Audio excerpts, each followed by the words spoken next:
Alhamdulillah wassalatu wassalamu ala Rasulillah nabiyyina wa sayyidina Muhammad ibn Abdullah wa ala alihi wa sahbihi wa man walah wa ba'd. Kita mengawali kajian ini dengan memuji dan bersyukur pada Allah Subhanahu wa taala yang masih memberikan kesempatan kita untuk berkehidupan di saat sebagian mungkin kolega, saudara, saudari kita ada yang telah mendahului kita. Kita doakan semoga yang telah mendahului kita diberikan rahmat Allah Subhanahu wa taala, diberikan kasih, sayang dan cahaya di alam kuburnya. Alhamdulillah di antara sekian yang masih berkehidupan, kita diberikan kekuatan hari ini dengan tetap beriman. Dan itu tidak mudah. Nikmat beriman tidak bisa dibeli dengan apapun, adalah hidayah termahal yang berupa anugerah yang perlu dijaga. Dan di antara sekian hamba Allah yang beriman itu, kita yang punya kesempatan untuk menguatkan keimanan kita dengan belajar di rumah Quran Musawarah ini, dan ayat tentang kajian dibuka dengan iman. Kalau kita baca di surah Al-Mujadalah misalnya, di ayat yang ke-11, Allah jelas mengawali ayatnya dengan kalimat iman. Ya ayyuhalladzina amanu idza qila lakum tafassahu fil majalis. Hai semua orang yang beriman. Teman-teman ada rumus begini.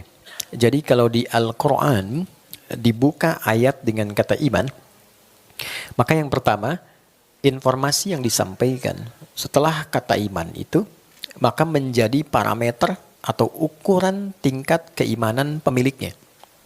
Semakin bersemangat menunaikan, ini pertanda imannya sedang baik atau sedang ingin dikuatkan oleh Allah. Ya.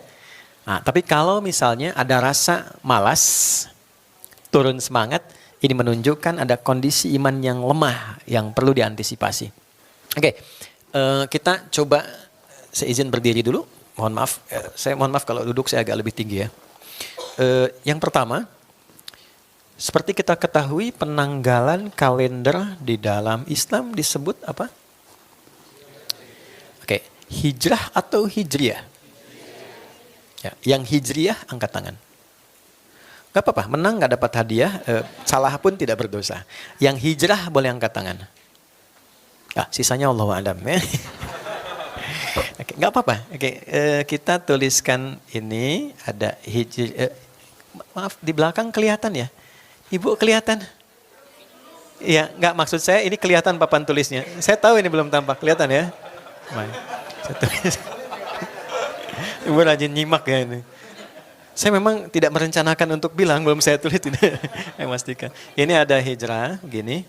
Ini besarkan, hijrah. Nah, hijrah. Oke. Kemudian di sini ada hijriyah. Hijriyah. Oke. Hijriyah. Dah, pelan-pelan. Hijrah ini secara singkatnya itu berpindah. Nah ya? Secara singkatnya apa? Berpindah. Tapi asalnya tidak menuntut perpindahan tempat. Oke? Berpindah dari satu kondisi yang kurang baik pada kondisi lain yang lebih baik. Itu hijrah. Kalau pindah tempat, saya pindah dari sini ke sini. Itu orang Arab tidak menyebut hijrah. Oke? Dia menyebutnya dengan intiqal. Ana antaqil min huna ila huna. Ana antaqil min Bekasi ila Bintara. Saya mau pindah dari Bekasi ke Bintara. Saya pindah dari posisi sini ke sini. Itu namanya intiqal. Intaqala yantaqil. Naql. Kenapa handphone disebut naqal? Karena bisa dipindah-pindah. Dari sini dibawa pindah kemana gitu. Ya, kalau yang tidak biasa disebut hatif. Kalau ini bahasa Arabnya naqal. Naqal. Ya, fungsinya dua, buat dipindah-pindah sama nakol yang ngantuk. Nah, ini pindah. Berpindah dari satu kondisi kepada yang lebih baik. Lebih baik. Jadi bukan baik ya, tapi lebih baik. Ya. Oke, berpindah pada kondisi yang lebih baik. Itu dulu. Nah, kalau kita ingin ikut berupaya pindah kepada yang lebih baik itu, maka sertakan ya setelah huruf kedua sebelum akhir di sini. Ini ya-nya. Ke sini pindah. Ya ini namanya ya nisbat, namanya nisbat. Dinisbatkan pada sesuatu. Nabi kita Nabi Muhammad. Saya ingin ikut Nabi Muhammad, pengikutnya Nabi Muhammad, disebut Muhammadi. Oke? Indonesia itu negerinya, negaranya. Orang Indonesia yang ikut ke Indonesia, Indonesi. Gampang tinggal tambah i di ujungnya. Ya? Malaysia, Malaysia. Amerika, Amerika. Ya? Gampang kan? Baik ya. Wah, saya misalnya senang barang-barang bekas. Jadi nggak bekas, itu salah itu. Itu tidak. Nah, itu utak-atik namanya ya. Ini nisbat hijri. Nah, sekarang apa yang diikuti? Apakah ikut pindahnya aja? Atau kalau kita mau ikut nilai-nilai yang terdapat di dalamnya, yang kita sebut lebih baik itu.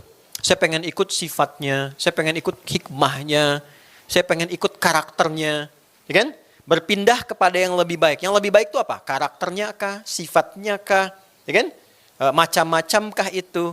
Maka diletakkan taknya di ujung untuk menyebut kepada atau menunjuk kepada sifatnya, karakternya. Maka ditambahkanlah kemudian ya di sini, diberikan penanda dengan tasydid. Ini taknya menunjuk pada karakter dan sifat hijriyah. Upaya untuk ikut meneladani sifat-sifat yang lebih baik yang didapatkan dalam peristiwa hijrah. Pergantian tahun di dalam Islam ditetapkan membawa nama ini hijriyah untuk memberikan petunjuk dan kesan pada orang Islam, berusahalah punya resolusi yang baru setiap tahun untuk bisa menjadi lebih baik daripada tahun-tahun sebelumnya. Ketika Anda belum menemukan apa standar kebaikan yang membuat kita lebih baik dari sebelumnya, maka belajarlah dari sifat-sifat, karakter-karakter yang terjadi pada hijrahnya Nabi Muhammad SAW.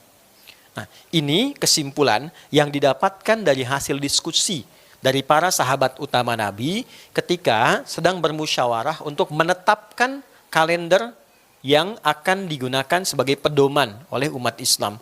Maka Umar bin Khattab radhiyallahu taala anhu ketika meminta pendapat, ada yang mengusulkan beberapa sahabat Nabi, bagaimana kalau seperti yang saudara kita yang Masehi, Nasrani, ya dengan lahirnya Nabi. Ada yang mengusulkan bagaimana kalau ditetapkan dengan waktu wafatnya Nabi. Kan? Tanggal dengan kalender dengan mengacu pada kematiannya atau wafatnya Nabi Muhammad sallallahu alaihi wasallam. Maka argumentasi ini dimusyawarahkan. Ini terbiasa, ya. Sahabat Nabi itu sudah terbiasa wa amruhum syura bainahum, ya. Jadi musyawarah itu sudah ada di zaman Nabi dan ada ayat turun. Wa amruhum syura bainahum, tapi pakai sin besar, bukan pakai sin kecil. Kalau sin kecil musyawarah jadinya. Ya, muda, sakinah, mawaddah, dan rahmah. Nah, ini mereka dialog untuk mendapatkan satu kesimpulan. Tapi hebatnya gini, setiap orang itu punya argumen, punya solusi. Jadi basicnya argumentasi. Ya, jadi ketika ini mengusulkan, dasarmu apa? Nanti didiskusikan dan singkatnya adalah yang terkuat dipandang paling baik alasannya, yaitu ide yang diusulkan dalam perspektif sahabat Ali bin Abi Thalib. Beliaulah yang mengusulkan tentang ini, yang kelak kemudian ditetapkan berdasarkan dari hasil musyawarah ini sebagai dasar kalender di dalam Islam. Nah, sekarang pertanyaannya, apakah setiap berganti tahun umat Islam bikin pengajian, bikin ceramah, memperingati 1 Al-Muharram, tahun baru hijrah? Apakah semua yang belajar ini atau semua yang datang memperingati ini mendapatkan kedalaman makna ini dan menjadikannya sebagai pedoman menjalani kehidupan di tahun itu, seperti diinginkan sahabat-sahabat saat diskusi? Atau itu hanya menjadi seremonial saja, duduk, dengar, selesai, dan pulang? Nah, kewajiban kita lah bagi insan beriman untuk mengembalikan pemahaman ini pada pedoman awal, sehingga ketika kita mengkaji itu jadi sesuatu yang kita bawa dalam kehidupan. Nah, inilah yang kita coba bahas di pertemuan siang hari ini, walaupun sebentar, tapi nanti ada makna yang kita bawa. Jelas insya Allah? Karena sudah jelas, mari kita akhiri pertemuan ini. Baik, kita masuk pada intinya. Nah, kalau sudah paham, kita keluarkan materinya. Bismillah. Kita mulai yang pertama. Teman-teman kalau mau tulis boleh, kalau mau disimak juga dilihat lagi nanti boleh. Membahas hijrah, nanti ada 3 pendekatan. Oke? 1, pendekatan dalil. Dari Al-Quran dan hadis. Ya. 2, ada pendekatan historis, sejarah. Sudah? Itu biasanya babnya di sirah. Sirah itu ya sejarah. Ya. Oke, sering nanti ada penceramah yang bahasnya tentang bagaimana Nabi hijrah kan? Ya kan? Dari mulai berangkat di tengah-tengah ke Gua Thur dan sebagainya. Yang ketiga, ada pendekatannya pendekatan kontemplatif. Jadi sifatnya evaluasi. Muhasabah. Pernah dengar nggak atau menyimak nggak? Kadang akhir tahun ada muhasabah, gitu kan? Nah ini pendekatan yang ketiga. Sifatnya kontemplatif atau tahannus. Nah, nanti isinya muhasabah. Ini berdalil juga, bukan tanpa dalil. Oke. Ya, sekarang kita coba gabungkan ketiganya dalam durasi yang singkat. Teman-teman, yang pertama, basic tentang hijriyah ini kita keluarkan di ayat dulu, Al-Quran. Untuk ayatnya 1, Quran surah ke-9 At-Taubah ayat 36. 2, saya ambil 3 aja ya, mempersingkat. Quran surah 59 ayat 18. Kemudian yang ketiga, Quran surah 94. Nah ini karena singkat padat, saya tidak sebutkan ayatnya supaya nanti dibaca dari awal sampai akhir. Gampang, ini termasuk surah favorit di bawah An-Nas lah. Ya, ini Al-Insyirah, Alam Nashrah laka sadrak. Ujungnya fa idza faraghta fansab. Oke. Hadisnya.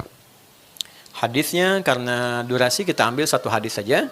Hadis. Tapi kita ambil 2 kitab sahih ya. Al-Bukhari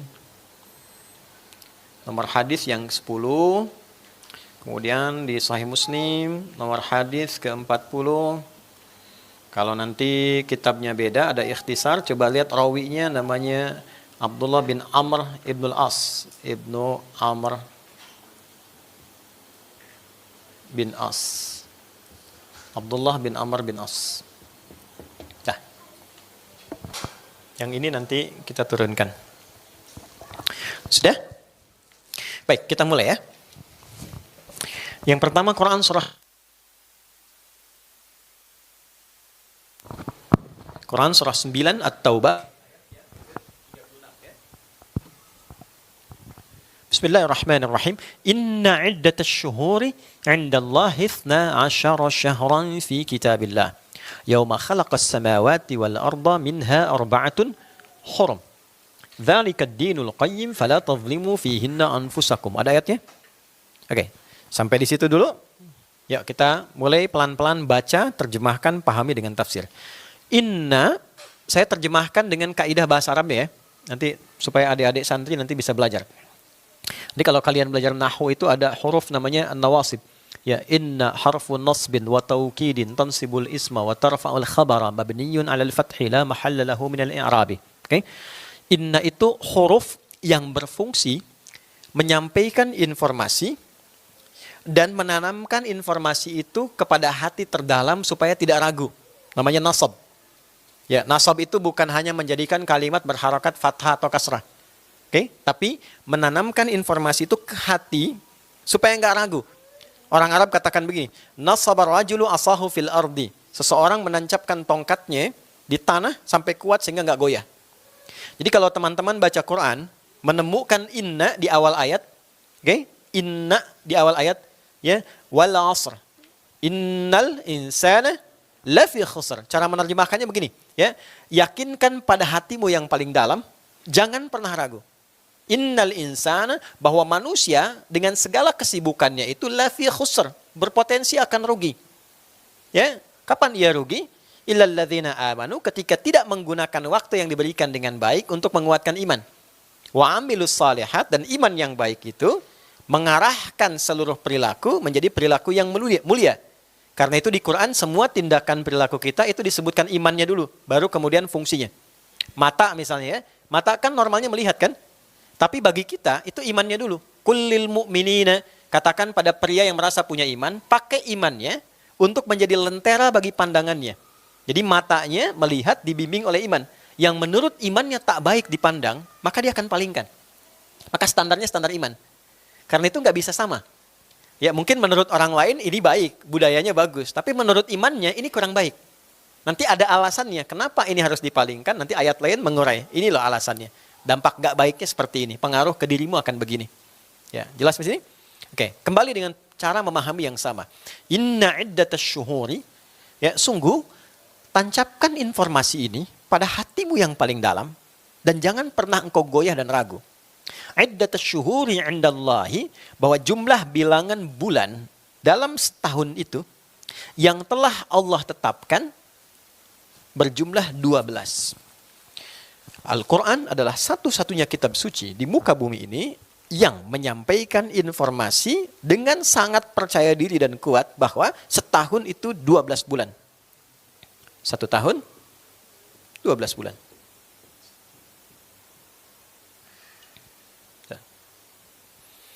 Dulu pernah ada dari kalangan Romawi ingin membuat satu sistem menggunakan tambahan 13 bulan dan tidak berhasil, nggak seimbang. Ya, dan ternyata ketika ingin diseimbangkan lagi, ya setahun dibuatnya 12 bulan. Mau menggunakan pendekatan misalnya matahari basicnya ataupun menggunakan pendekatan bulan ya lunar, itu tetap saja ya kembalinya akan 12 bulan. Nah, poinnya bukan ini. Ini menunjuk kepada mu'jizat terkait dengan isyarat Al-Quran yang dibenarkan oleh ketetapan ilmiah. Jelas? Artinya apa? Jadi kalau secara ilmiah saja itu benar, seharusnya menjadi pintu. Kalau nggak jadi pintu, jadi jendela. Kalau tidak jadi jendela, setidaknya jadi celah untuk menerima kebenaran Islam. Ya, untuk mengenal Tuhan gitu kan. Oke, itu satu dulu. Kemudian, Yauma khalaqas samawati wal arda minha arba'atun hurum. Sejak Allah mencipta langit dan bumi untuk berkehidupan, maka bersamaan dengan penciptaan langit dan bumi ini, dihadirkan pula durasi waktu yang dijalani. Bahasa gampangnya begini. Ini Allah ciptakan langit sebagai naungan, ciptakan bumi tempat beraktivitas. Lalu kita kan diminta beraktivitas kan? Ya, di bumi ini dengan pilihan yang kita bisa ambil. Untuk beraktivitas ini, Allah kemudian tetapkan durasi waktu. Dibuat sistem waktu. Salah satunya setahun ada berapa? 12 bulan. Nanti sebulan ada sekian pekan. Nanti dari pekan ada sekian hari. Karena itu nanti ada latihan yang kita sebut ibadah itu. Ada ibadah harian, ada ibadah pekanan, ibadah bulanan, sampai ke ibadah tahunan. Oke? Untuk memberikan gambaran bahwa ada agenda yang kita siapkan. Singkatnya adalah, ini ada keteraturan waktu. Minha arba'atun hurum. Dari 12 ini, kemudian Allah mengajarkan kepada kita cara menata agenda. Salah satu yang ditawarkan adalah dibagi ke dalam 3 bagian. Ya, 12 dibagi 3 berapa? 4 kan? Ya, kalau bahasa bebasnya gini tafsirnya. Hei, aku kasih setahun 12 bulan. Jangan dijalani begitu saja. Cuman makan, tidur, berangkat, gak tahu arah. Engkau bikin agenda. Setidaknya engkau coba bagi deh setahun dalam bagi 3 bagian 4 bulan. Misalnya kan 4 bulan, 4 bulan. 4 bulan mau dibuat apa? 4 bulan dibuat apa? 4 bulan dibuat apa? Ya kalau di luar kadang-kadang kan dibagi ke dalam musim-musim kan. Oh ini musim ini saya kerjakan ini, musim ini saya kerjakan ini. Ketika ada musim panas saya kerjakan ini, musim dingin saya kerjakan ini. Demikian seterusnya. Secara singkatnya, ayat ini ingin mengajarkan kepada kita, hendaklah manusia punya keteraturan agenda. Yang ia siapkan, minimal punya visi hidup dalam setahun itu mau ngerjakan apa. Paham di sini? Ya, kalau belum, Allah ajarkan. Ya, aku saja tetapkan yang 4 itu sebagai bulan evaluasi. Arba'atun hurum. 4 bulan aku tetapkan sebagai bulan terhormat untuk evaluasi. 4 bulan itu yang dimaksudkan 3 berurutan, Dzulqa'dah bulan 11, Dzulhijjah bulan 12, sekarang bulan pertama Al-Muharram, dan Rajab bulan yang ke-7. Rajabun mudhar baina Jumada wa Sya'ban. Jadi 4 bulan. Ya, maksudnya apa? 4 bulan beraktivitas, 4 bulan menikmati hasil aktivitas, 4 bulan evaluasi. Jadi kalau kita bisa bagi seperti itu, teman-teman sekalian, nanti polanya bisa kita terapkan dalam harian. 24 jam misalnya dibagi lagi. Dibagi 4 jadi 6 misalnya kan. 6 jam gunakan apa, 6 jam gunakan apa. Intinya adalah buat hidup ini teratur dengan agenda hidup. Nih, bikin agenda yang teratur. Supaya terencana. Ada nggak kitab suci di muka bumi ini yang mengarahkan kita supaya teratur dalam hidup dengan membuat agenda yang terukur? Nah, Quran mengajarkan itu. Ya, jadi aku ciptakan langit dan bumi, kemudian engkau beraktivitas, aku ciptakan langit teratur, bumi teratur, engkau pun yang hidup harus teratur. Gampangnya begitu. Jangan sampai langitnya teratur, buminya teratur, manusianya tidak teratur. Maka diberikanlah kemudian waktu dengan bagian-bagian yang diberikan petunjuk supaya kita bisa menjalani kehidupan dengan teratur. Paham sampai sini? Oke. Maka diberikanlah kemudian dari agenda ini petunjuk-petunjuk untuk beraktivitas. 1. Agenda yang dibuat minimal setahun kita bagi itu dipandu oleh Al-Quran harus membawa manfaat di setiap tempat yang akan kita pijak. Jadi jangan sampai begini, kita bikin kegiatan, tapi kegiatan yang kita lakukan tidak ada manfaatnya untuk kehidupan kita. Ya, Anda kerja kan dapat sesuatu, dibawa ke rumah supaya makannya terpenuhi, hidupnya nyaman gitu kan? Ada manfaatnya kan? Nah sekarang pertanyaan dasarnya, tinggalnya di dunia saja atau ada tempat lain yang akan kita tinggali? Nah, jujur nih. Kita di mana sekarang? Bukan, kita di rumah Quran Musyawarah, ini bagian dunia. Dunia. Dunia tempat tinggal bukan? Bukan. Dunia tempat meninggal. Bukan tempat tinggal. Karena kita akan tinggalkan kan? Ya, kalau tinggal kan abadi sifatnya kan? Artinya sementara kan? Ya, meninggal dunia. Artinya kita tinggalkan kan? Tapi kita ada di dunia ini. Otomatis kita bikin kegiatan supaya kehidupan dunia nyaman kan? Enak ya, baik ya. Dalam bahasa Arabnya hasanah namanya. Makanya kita sering berdoa, Rabbana atina fid dunya hasanah. Clear? Nah pertanyaannya, apakah tinggal di dunia saja? Tidak. Kan tiap hari kita ditampakkan, dengar berita. Ada yang telah meninggalkan kita, meninggal dunia. Tadi saya baru lewat Tanah Kusir. Itu kan? Ada makam di dalamnya dan seterusnya. Artinya apa? Satu saat kita juga akan mengalami peristiwa yang sama, meninggalkan dunia ini. Ketika meninggalkan dunia, lawannya menuju tempat baru kan? Oke? Meninggalkan dunia kan pertanyaan selanjutnya kemana? Artinya menuju tempat yang baru. Pertanyaannya kemana setelah meninggal dunia?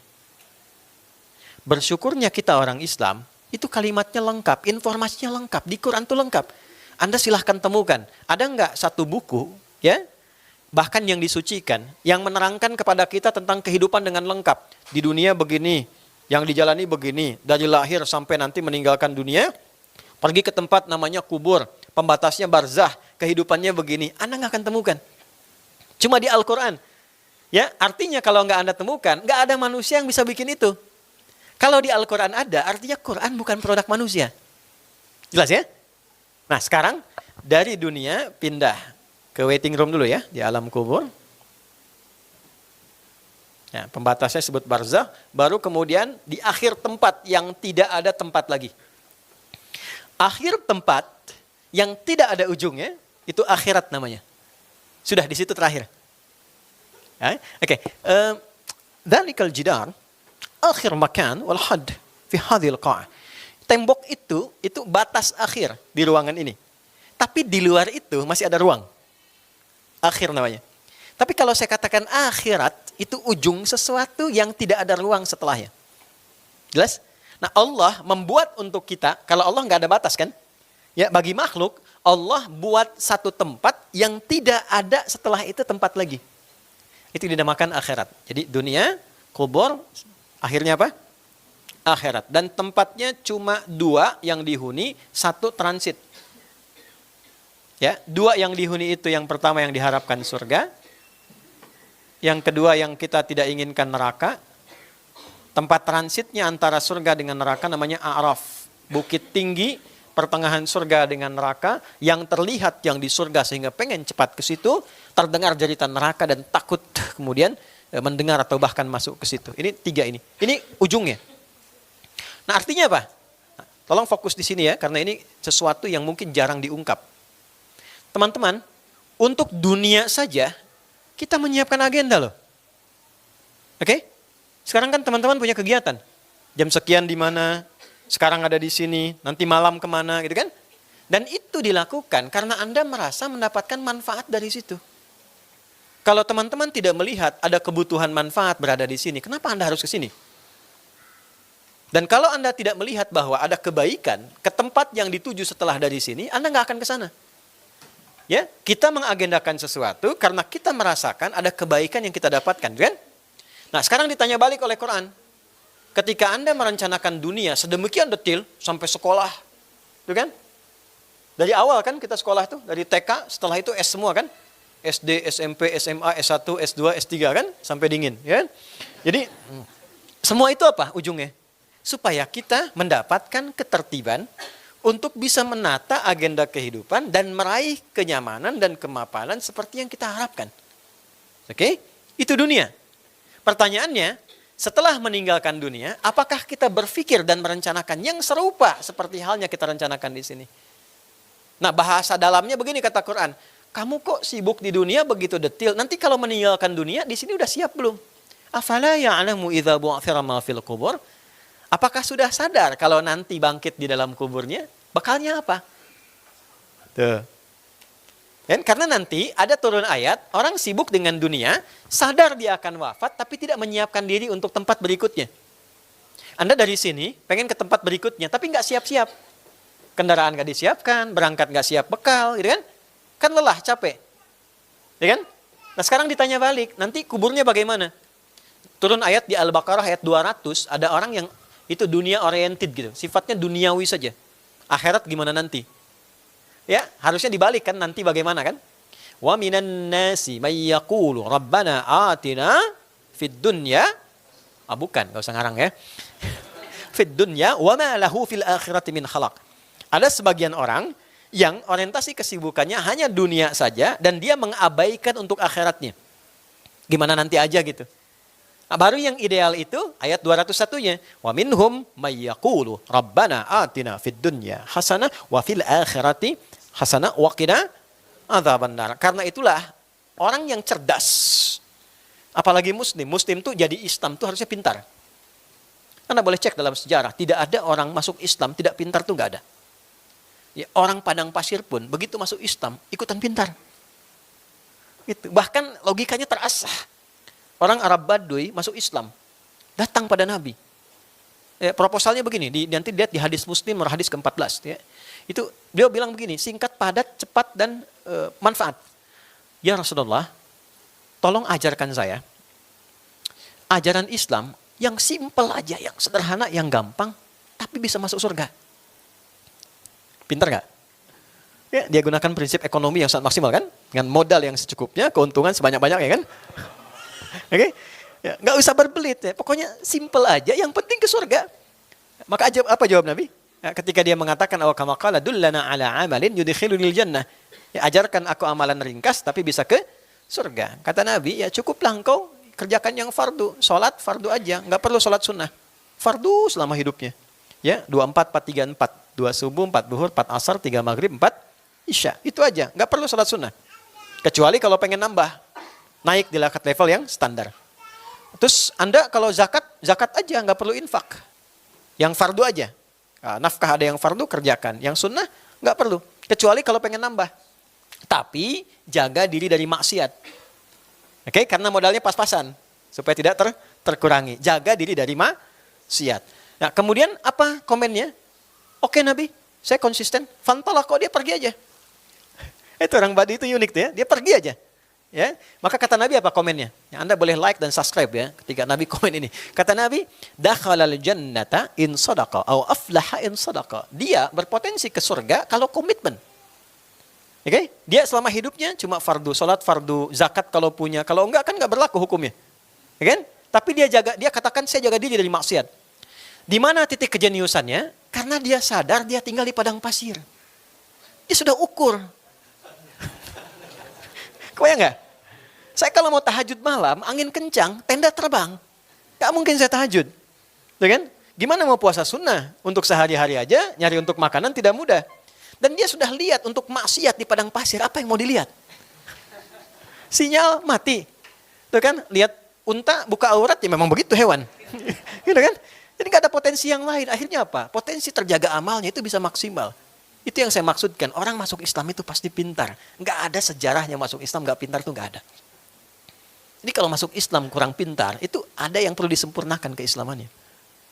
Gitu ya teman-teman ya, jadi motivasi itu. Karena semua ayat itu berbicara tentang kepintaran. Anda temukan satu-satunya ya di dalam ketentuan agama, cari. Di mana ada orang baru bangun tidur diminta pintar. Itu keren banget, cuma di Islam. Baru bangun tidur sudah diminta pintar. Baru bangun tidur. Itu ada di Abu Daud nomor hadis 1367 dari Ibnu Abbas radhiyallahu taala anhuma. Kana an-nabiyyu sallallahu alaihi wasallam idza istayqadha min naumihi fajalasa wa masaha bi yadihi min athari naumi faqara Ali Imran khawatim Ali Imran. Adalah kebiasaan Nabi sallallahu alaihi wasallam saat bangun tidur beliau duduk dulu. Duduk supaya darahnya mengalir dengan baik. Kan? Itu sunnah, ada pahalanya. Dan ada manfaatnya. Wa masaha bi yadihi min athari naumi. Kemudian beliau menghapuskan dulu rasa kantuknya dengan bagian tangan yang bersih. Karena nanti ada hadis lain. Jika engkau bangun dari tidur, cucilah dulu tanganmu karena engkau tak sadar kemana tangan itu berkelana saat tidur. Ya? Nah ini duga tangan yang bersih, bersihkan ngantuk. Jadi bukan langsung alhamdulilladzi ahyana ba'da ma amatana, tidak. Itu dibacakan dalam keadaan sadar. Teman-teman boleh lihat, tuntunan doa itu, tuntunannya dibaca dalam keadaan sadar, bukan nggak sadar. Jadi bangun tidur itu diminta sadar dulu. Sehingga jangan sampai Anda bangun jam 3, alhamdulillahilladzi ahyana ba'dama amatana. Begitu amat kan panjang, ngantuk lagi kan? Sadar jam 6. Ya kan? Nah, diminta sadar dulu. Dalam kesadaran itulah dia merenung, lalu dipandu membacakan 11 ayat terakhir Ali Imran. 11 ayat terakhir itu rencana kehidupan sampai akhirat.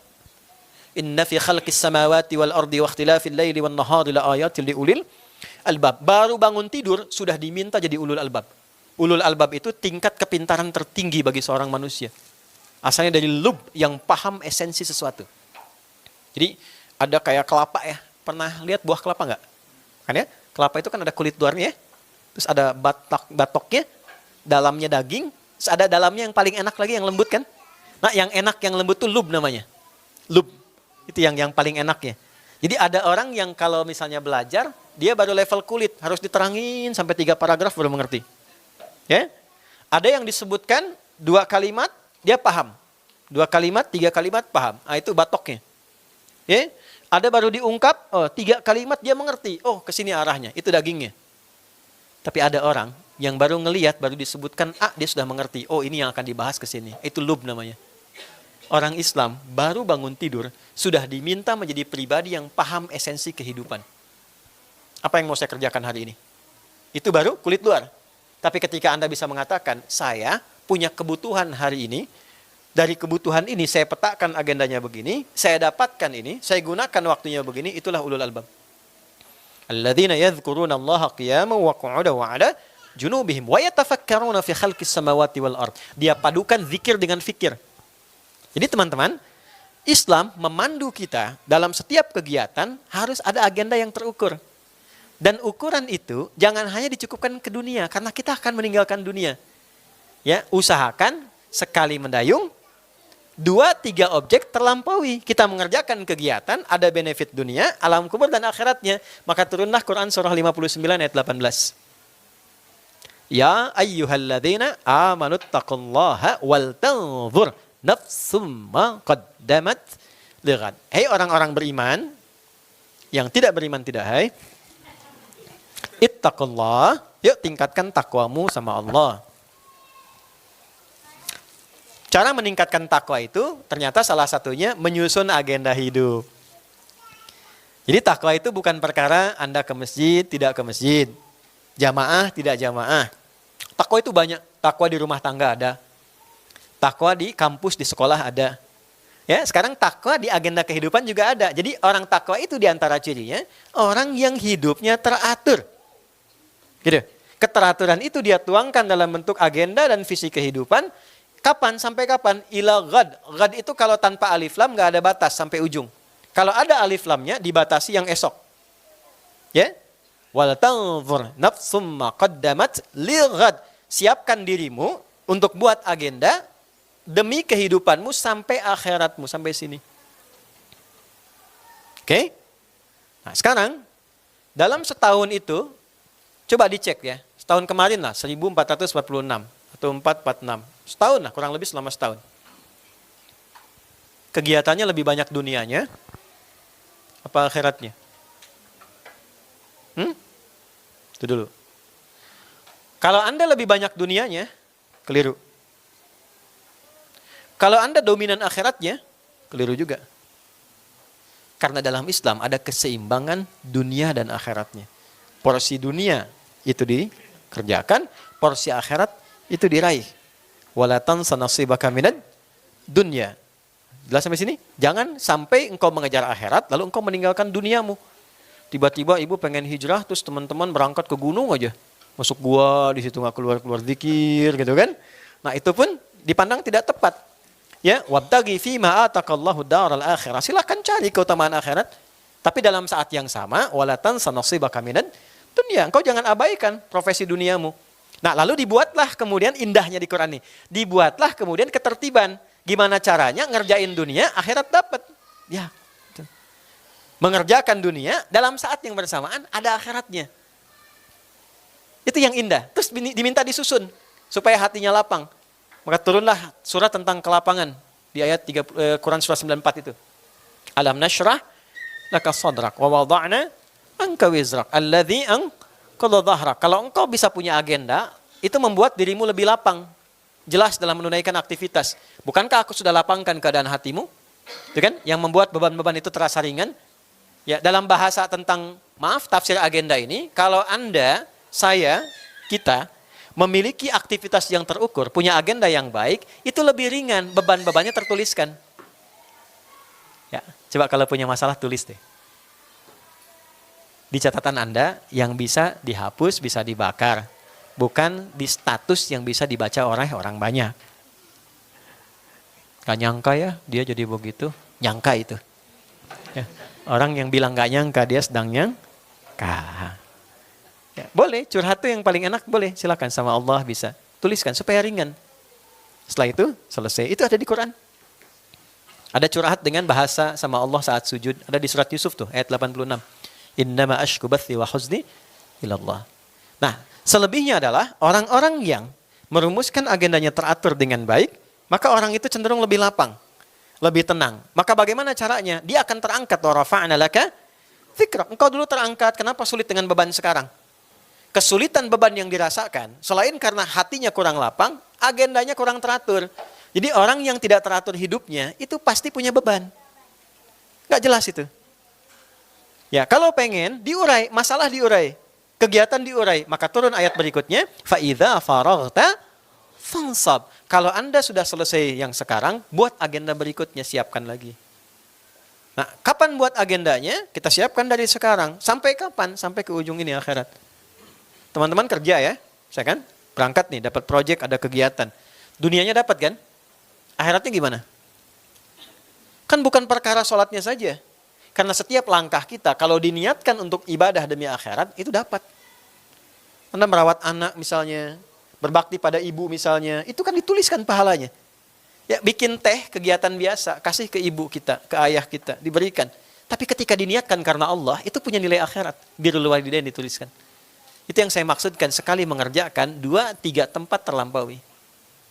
Nah sekarang, pertanyaan dasarnya adalah, dari kegiatan setahun, sudahkah agenda itu benar dikerjakan sesuai ketentuan Allah untuk mendapatkan kebaikan di 3 tempat ini? Rumusnya sederhana, amal soleh. Buat agenda amal soleh untuk kebaikan dunianya, kubur sampai akhiratnya. Pekerjaannya itu amal. Pekerjaannya sudah soleh belum? Lisan berkata itu amal. Sudah soleh belum perkataannya? Telinganya mendengar itu amal. Pendengarannya sudah soleh belum? Ya kan? Nah, kalau dipastikan semua kegiatan soleh, maka berbahagialah. Potensi akhiratnya lebih dekat ke surga. Karena surga itu di Quran ketika pertama disebutkan, itu sandingannya dengan ini, amal soleh. Ada di Al-Baqarah ayat 25. وَبَشِّرِ الَّذِينَ آمَنُوا وَعَمِلُوا الصَّالِحَاتِ أَنَّ لَهُمْ جَنَّاتٍ تَجْرِي مِنْ تَحْتِهَا الْأَنْهَارُ. Muhammad viralkan dan berikan kabar gembira pada hamba-hambaku yang menggunakan imannya untuk mengoleksi amal soleh. Jadi kalau bicara, dia pastikan bicaranya baik, Allah senang. Kalau bekerja, dia cari pekerjaan yang tidak punya masalah dengan ketentuan Allah. Oke? Apapun yang dia kerjakan, dia pastikan berusaha soleh, berusaha soleh. Kata Allah, kasih kabar gembira pada orang yang komitmen demikian, anna, tanamkan pada hati mereka, jangan sampai ragu, lahum jannatin tajri min tahtihal anhar. Aku sediakan aneka surga sesuai dengan amal soleh yang mereka kerjakan. Di surga itu nanti ada 8 pintu, setiap pintunya itu depannya tulisannya amal soleh.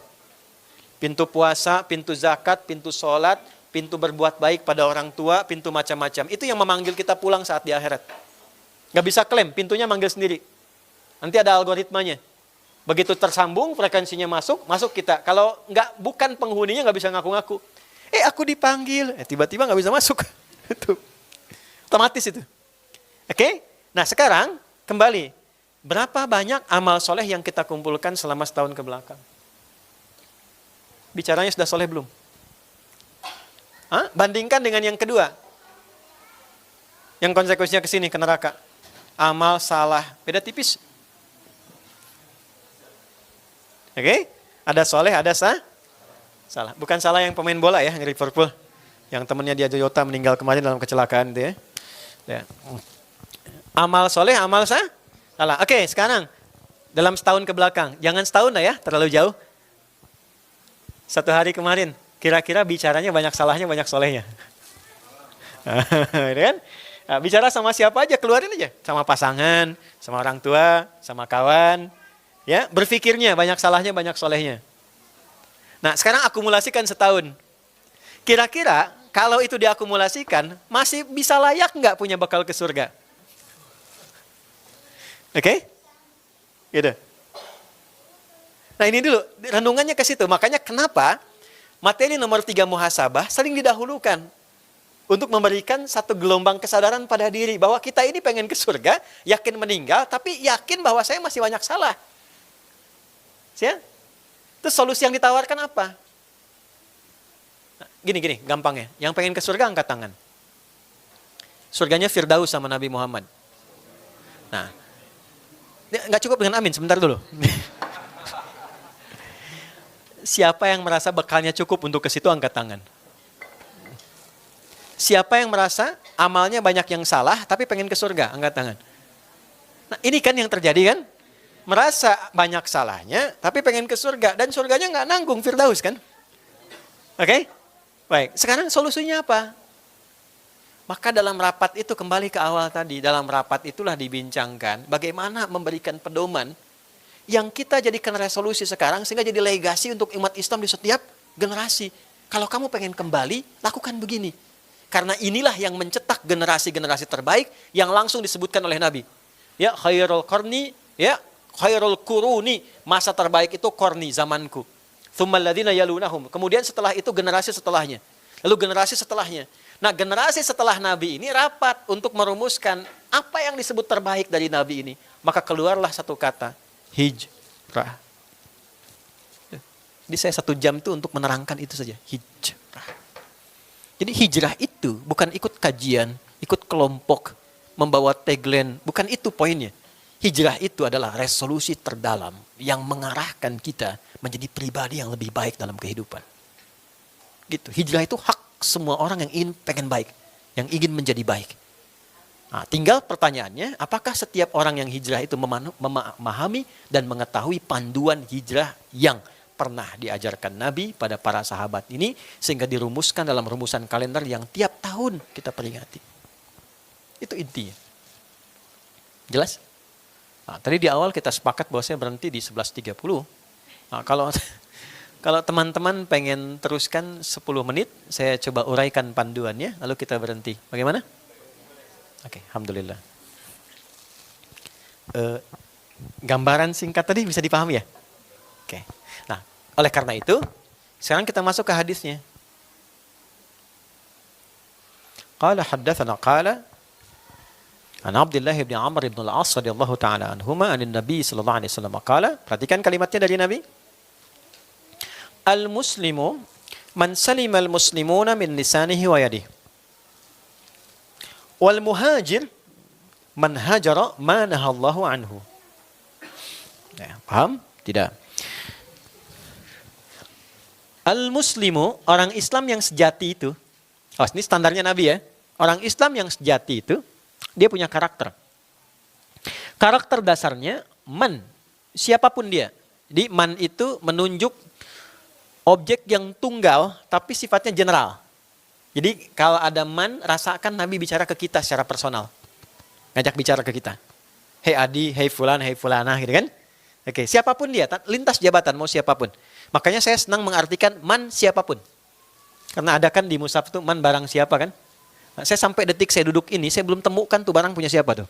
Ya, makanya saya memilih siapapun. Man salimal muslimuna, muslim sejati itu punya karakter standar siapapun dia. Man salimal muslimuna adalah orang yang menghadirkan kenyamanan bagi orang Islam lainnya. Min lisanihi wa yadihi.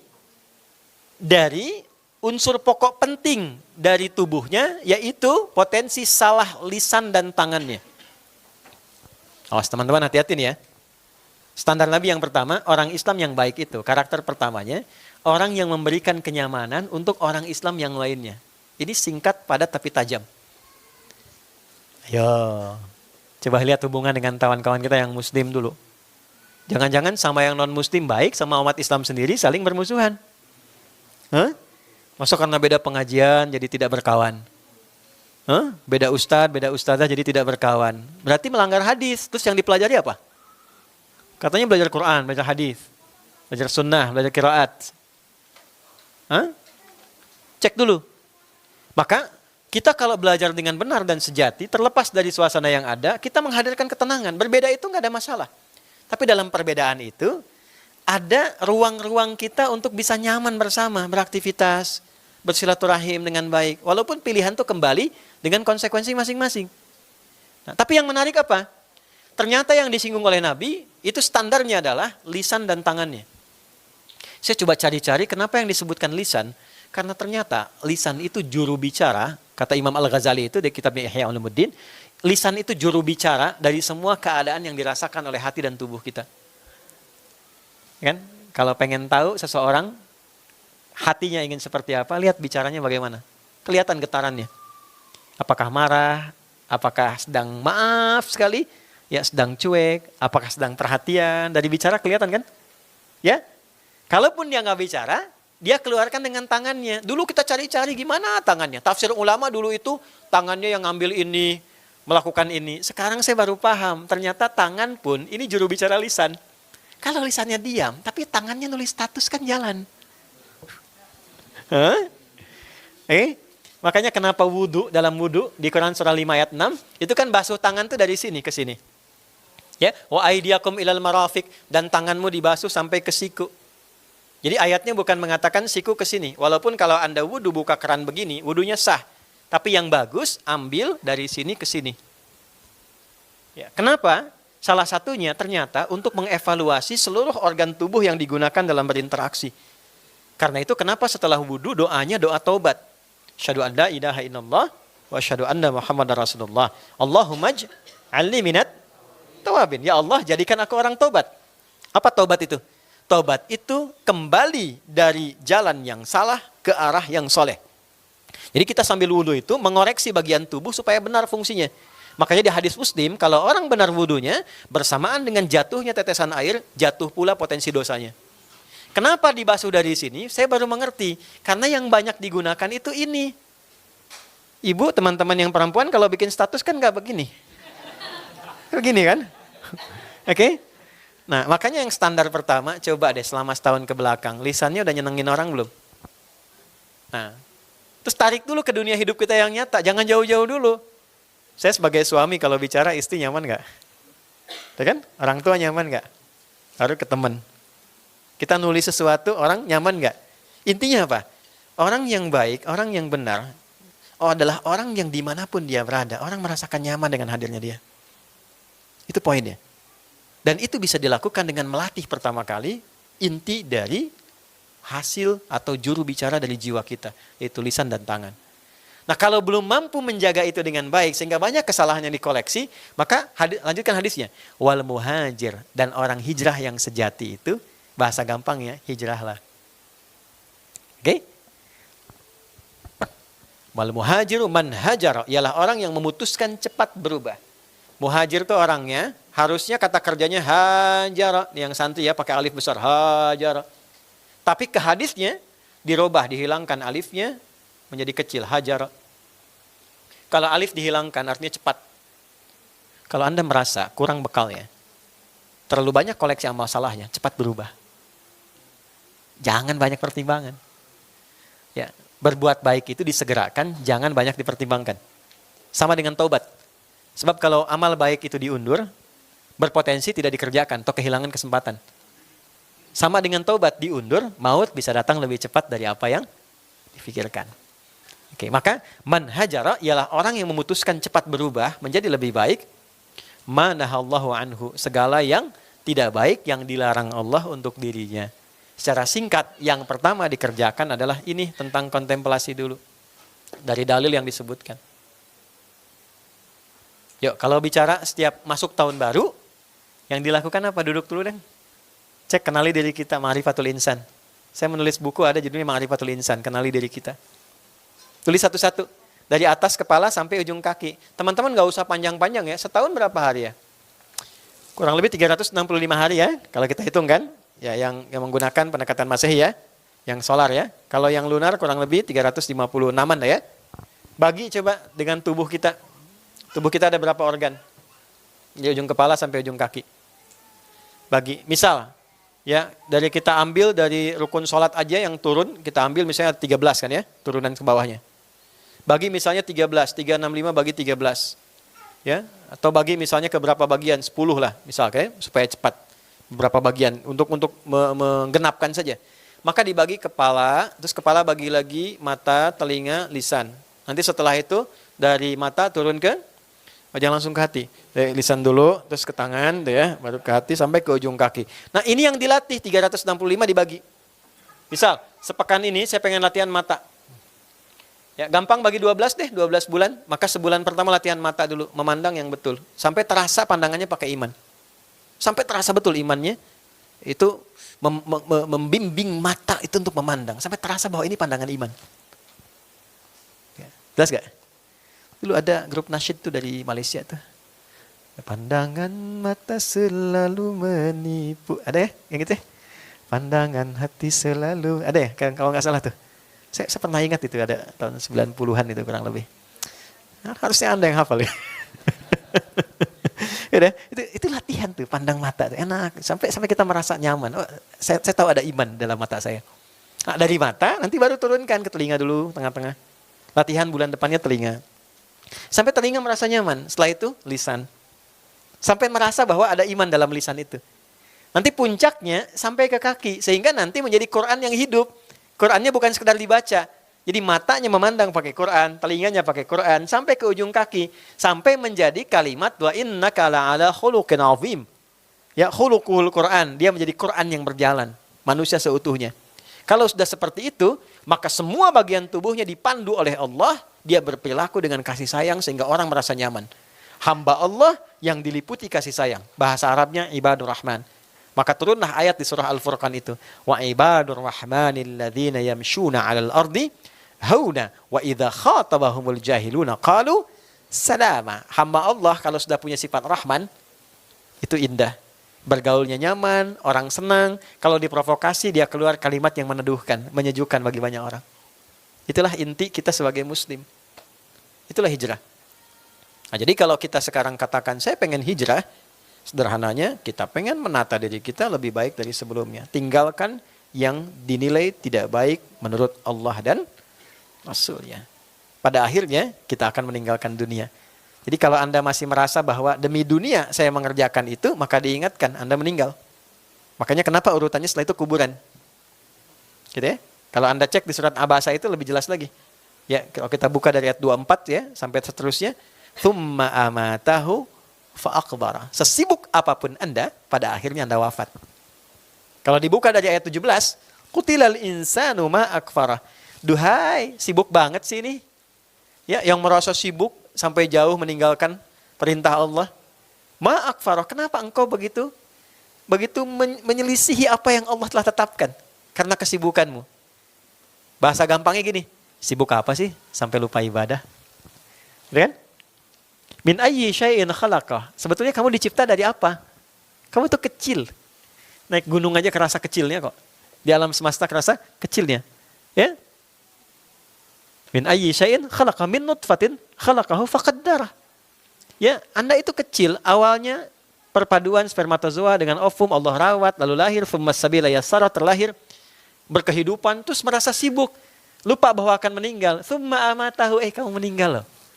Fa akbara, setelah itu dikubur. Nah, jadi kalimatnya simpel tapi dalam. Engkau sibuk mencari duniamu tapi lupa hanya untuk bahkan kuburmu sebelum akhiratmu. Nah, kalau Anda lupa di situ, saya lupa, kita lupa, balik hijrah. Wal muhajir, hijrahlah yang sejati, balik lagi. Jelas sampai sini? Nah, itulah kalau kita pengen mulai menguatkan karakter itu pada diri kita, ingin memulai karakternya, maka tambahkan ta, kemudian ikutkan ya. Ya nisbah, maka berubah jadi hijriyah. 1447 hijriyah. Maksudnya apa? Setelah 1447 tahun dari peristiwa hijrahnya Nabi, apakah kita termasuk orang yang berkomitmen untuk berubah jadi lebih baik seperti dulu Nabi dan sahabat meninggalkan keadaan untuk menjadi yang terbaik? Nah, itu kesimpulannya. Terus prakteknya gimana? Harus pakai sirah. Coba dilihat perjuangannya. Nabi untuk berubah itu nggak mudah, teman-teman. Naik gunung dulu, lewatin 6 bukit, turun lagi, terus tinggal dulu di dalam gua Thur berapa lama, jalan lagi 400 kilo. Antum tempat enak, tempat ngajinya bagus, AC-nya nyala, sound systemnya bagus, setelah ini ada makan bareng-bareng snacknya gitu kan.